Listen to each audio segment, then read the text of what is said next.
今回はですね、海外の方の顎下脂肪吸引のマーキングから施術風景、ビフォーアフター、インタビュー動画を紹介していこうと思います。この20話が気になるということで、今回は施術を受けてくださいました。では早速、見ながら解説していこうと思います。まずはマーキングですね。どこの国でも同じなんですけど、まずは気になるところをどこかっていうところを一緒に確認していきます。その際に皮下脂肪の厚み、皮膚の硬さなども確認しながら行っていきます。この方の場合はちょっと首のところ、皮下脂肪の厚みがややもたついているのがわかると思います。まずはフェイスラインの下顎のところですね。下顎骨が触れるので、そこの縁をまずは黒でマーキングしていってます。しっかりと解剖学に基づいて脂肪吸引を行う必要があるので、マーキングを適当にやってしまうとどこを吸うかっていうのがブレてしまうので、顎下は一番簡単な脂肪吸引の施術なんですけど、そこもしっかりと行っていきますね。海外の方の特徴なんですけど、やっぱり顎の下のところだけじゃなくて首のところもやや皮下脂肪の厚みが目立つ方もいらっしゃるので、こういった方には首のところもしっかり取ります。なのでちょっと範囲が広くなっているのが海外の方の特徴です。次はいよいよ施術に移っていきます。まずはポートっていうのを入れていきますね。このオレンジの縁と黒いものがポートで、ここから脂肪吸引のカニューレの管を挿入して脂肪吸引を行っていきます。これ別になくても大丈夫なんですけど、例えば穴を一定図にすることで脂肪吸引のカニューレを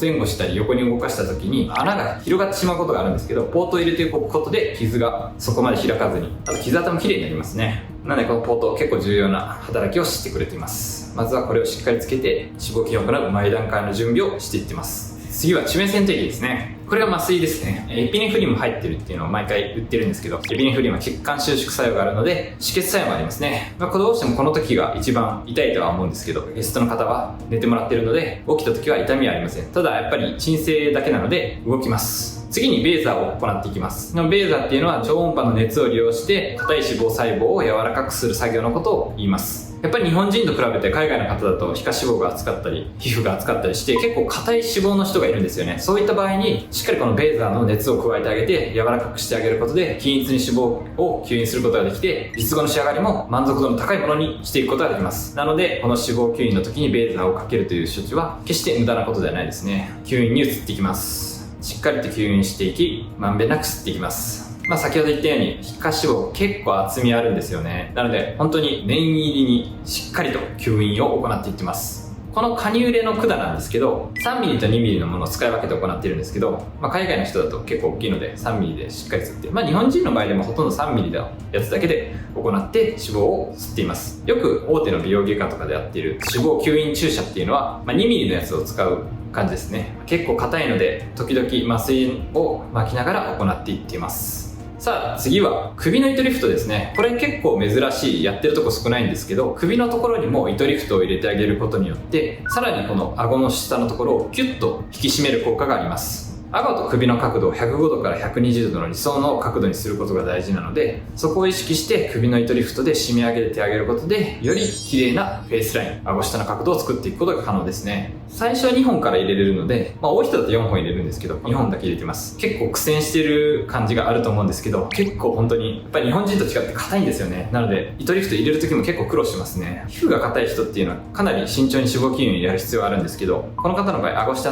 はもうペラペラにしていって糸リフトで首も引き締める感じですね。しっかりと引き締まっているのが動画でもわかると思います。少しちょっと出血が多いんですが、やっぱり硬いと出血も多くなってしまうので、ここだけはちょっと注意が必要ですね。ただモニターもしっかり配置して何かあった時には対応できるようにしているので、そこは安心して施術を受けてください。以上が手術風景でした。ではここから術後3ヶ月のインタビュー動画を見ていこうと思います。First is I do live selling.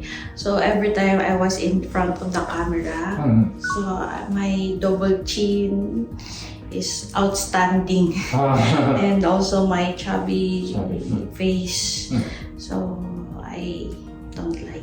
Okay. So now it's 3 months after the liposuction. So you still have the contracture. This is fine, but after I think within 6 months, this baseline is more sophisticated.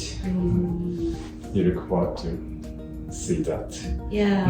After receiving liposuction, do you have any concerns about that? No, I'm happy with the result because I have chin and not big difference for So you feel more slim of the thing? Yeah, Okay. yeah. ではここから術前1週間後、1ヶ月後、3ヶ月後の経過を見ていこうと思います。まず術前ではこの二重顎、やや目立つのが写真でもわかるかなと思いますね。もたついています。1週間後では腫れない出血で黄色くなったり赤っぽいのが出ているのがわかりますね。1ヶ月後ではかなりスッキリはしてきてるんですけど、まだ拘縮で硬い感じが残っています。これが術前と3ヶ月後です。変化率がかなりわかるのが一目瞭然です。もう3ヶ月まで経つとかなりもう印象が変わってくるので、この首の角度も105度から120度の理想の形になっているのがわかるかなと思いますね。ここまで変わると印象もかなり変わるので、本当に顎下の脂肪吸引はここの皮下脂肪で二重顎になっている人にはとてもおすすめの施術になっています。